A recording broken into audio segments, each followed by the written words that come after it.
All right, so does flashing passports or showing your residency permits, disclosing personal sensitive information online, can that land you in jail? We're going to discuss this in some detail. Is it safe to publicly announce your plan Bs?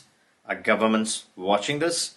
Are they going to use this information? Is this going to backfire on you when the bad time comes? Now, before I get into this discussion, a lot of people will instantly jump, hey, if you're not a criminal, what's the problem? What's the issue? Why are you not giving more information?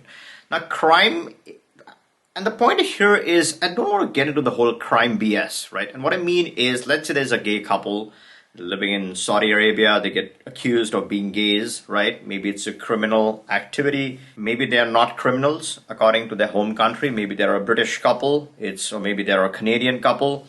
It's quite celebrated, right? The gay parades, and it's pretty, it's a matter of pride, right, for them. But let's say they change jurisdiction. They're in Saudi Arabia. Now we're talking about whether they are criminals, not criminals, and all of that kind of stuff. So crime really depends upon the jurisdiction. It depends upon the country that we're talking about, person to person, state to state, circumstances to circumstances. You might say something is a crime, someone might say it's not, and vice versa, and all of that. That whole discussion can continue and keep going. Here we're talking about, is it safe, right, to give out your personal details? Now, gone are the times before it did not matter as much. Now you have all these data aggregators, right? They will get information from Facebook, LinkedIn, all your social media accounts. Then you have services like LexisNexis integrating with other financial systems, government systems in certain cases. So all these different agencies work together. It's part of the network, right? Some call it the matrix. But what happens is you have all these commercial entities, then you have third-party aggregators who then collect all this information. They purchase information from different sources and they put pieces together. Now, when you are profiled, right, someone pays, let's say $10 or $20 to look you up. They have access to all of your information, and this is the information that either the governments provide, that you provided to them, or you're directly supplying this information to these companies. Now, companies have become smart in scrubbing your data, right? So when you're flashing your passports or your residencies or citizenships, I'm going to get to the poll. I've conducted a very important poll, and it's also important to listen to the community members, especially the advanced members. So I'm going to deep dive in some of their feedback from what I think, what I personally feel. And this is not immigration or legal advice, right? This is my own personal opinion. So when you are providing this information online, you're giving people access. Now, when you post this anonymously, let's say you have a screen name and you're saying, hey, I have this or that. That is fine. That is not a problem because you're not disclosing who that belongs to. You're just an XYZ, and then you're saying certain things. Now, there is the whole VPN situation. One might say that here you're being traced, or there's surveillance going on or monitoring going on. So although yes, you're using a screen name, you're still being tracked. They can trace you, they can come for you, and all of that kind of stuff. But VPN is not the only thing. There's several layers of security that you can add to fully protect your presence, your IP, etc. And I've discussed this numerous times on different videos, so you can take a look on my channel. I have plenty of stuff that covers this. But let's say you're fully secure and using a fake name or let's say screen name, then it could be fine. Someone else also said that if you're disclosing certain information, and there's been one of the very famous YouTubers does not disclose all of his stuff, right? He might have 4 or 5 different nationalities. He usually flashes one that he's marketing. So that is okay, right? If you're promoting a certain product and that country is okay with the promotion because they are selling that stuff, then something that is sold publicly, you can say, okay, it may be okay, right? It may be okay. Limited information might be fine, especially if if it's a business transaction, if it is going to benefit your business, then it makes sense. But that person does not disclose all of his. Then there are certain scams where people claim they have something. Maybe it's real. Some people it's absolutely real. And as I said, I made a video separate on this. Maybe it's real, maybe it's fake, who knows, right? No one is interested in all of that. But you have those scams, right? You have those scams that claim certain thing, how they got it, what they got it. Again, they aren't clear and transparent about it, which is fine. They shouldn't be, right? They're there to do a certain agenda. and whether they're scam, whether they're not scam, we are not interested. People are smart.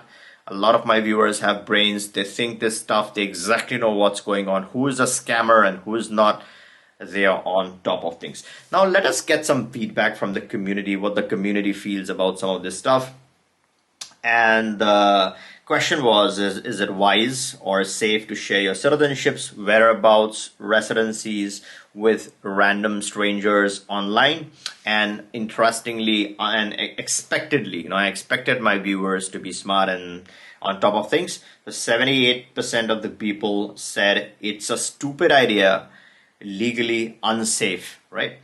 And 22% says no issues, all information should be online. What's particularly interesting is what do people elaborate on, what are the comments saying. And I'm going to first address our advanced members, and I have Umang here. He is our advanced member, and he says, if it is your plan B, you should keep it for yourself. Otherwise, it becomes a public plan, not yours. What he's trying to say is, if it is a plan B and data, your personal information is should be a part of your plan B strategy. Yes, you're having your citizenships and residencies and private. Plan B is more of a private life, right? It's a private life. It's a getaway. It's a place where you go in times of chaos, in times of problems.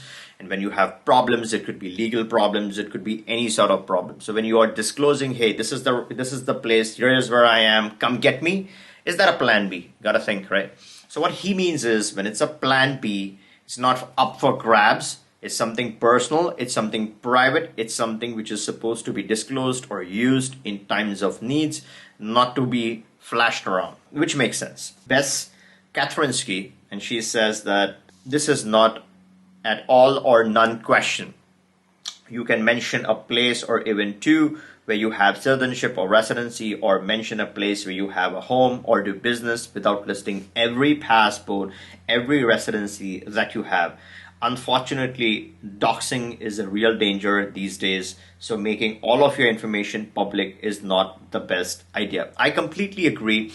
I think doxing is one of the biggest issues, and for people who don't know what doxing is when your private information is now public, and although you don't consent to be shared, right? You did the mistake once, you put some information out there, but now third parties are using this information without your consent. You're not happy with it, you don't agree to it, but they're continuously reproducing or posting or reproducing your information. That's some form of an harassment. It's illegal, it's supposed to be legal, but there are loopholes that these companies come up with. Let's say you Google your name, and shockingly, if you try that, you'll get so much of information about you. A lot of people would, and you would say that, hey, I never give you rights to use my information from my Facebook, but guess what? It's public information. So they would, if you complain or if you try to reach them, they will say that, hey, this is public information, we can use it.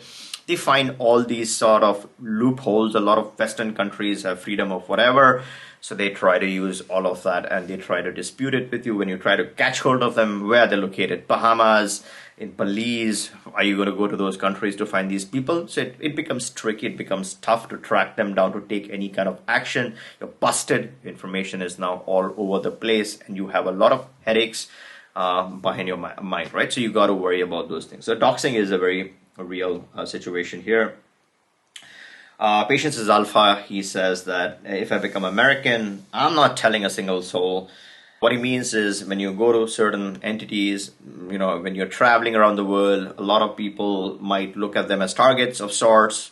And again, this happens in certain countries it doesn't. So it could be a safety issue, privacy issue, financial issue, whatever kind of a problem, right? So people want to keep that under wraps. If they have multiple options, if they are vulnerable with one nationality in a certain country, then you don't want to be causing trouble for yourself. You got to be smart, right? Plan B is being smart. Plan B is being careful. Someone says it's not only unnecessary but quite foolish to share any personal information online, unless doing so anonymously. Again, as I said, you can do this anonymously, perfectly fine, as long as you're not being traced, tracked. There's surveillance going on by bad actors on you, and bad actors, again, it's up for discussion what bad actors means. There's another comment, very interesting, by Expat Pile. He's saying, unsafe or not, it does provide a level of transparency that potential clients might appreciate. It also indirectly promotes certain programs, of course. What he means to say is it's good for program promotion, right? And it also helps build credibility with clients.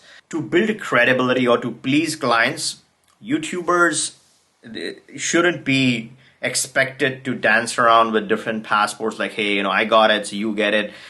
It doesn't work like that, right? This is plan B, this is personal stuff. A particular YouTuber is not supposed to have all 25 residencies that they market. They might have good attorneys present who might be able to get you those. Even if they have, it's not about flashing around your plan B to sell to other people. This is private stuff. This is plan B stuff, right? This is serious stuff. This is not selling candies. If you are getting residencies or citizenships to please clients for marketing purposes, in certain Caribbean that might fly, but I think in others it could be viewed as immigration fraud, and if you get convicted of that fraud, you can actually land yourself in jail. Regarding pleasing clients is concerned, I think it's completely the opposite. This whole industry, that's not how it functions. You don't have to sit and please clients, right? If the client needs a plan B, if they're facing a situation, the client is the one who usually is searching for good service. If you don't believe in a service, completely ignore that service. Go to someone who you believe in. It's the question of mindset, ideology, principles. If you feel a certain person has the same principles as you, is credible according to you, go to that person. If you have slightest of the doubts, don't go to that person, and that is exactly what happens. And it's the other way around, where the client has to prove to the service provider. If they have a dubious, shady background, the service provider would not be interested in any such client, no matter how much money they have or what they're doing. If they're proceeds of heavy-duty crime, then that is not going to be acceptable to a lot of credible providers. Yes, criminal attorneys can take up the matter, but again, it all is a very variable situation. What kind of crime are you committing? Are you a serious criminal? Are you, doing real bad stuff? No one is going to eventually help you. Jail is the place where you would eventually may land up, right? So that is the other thing.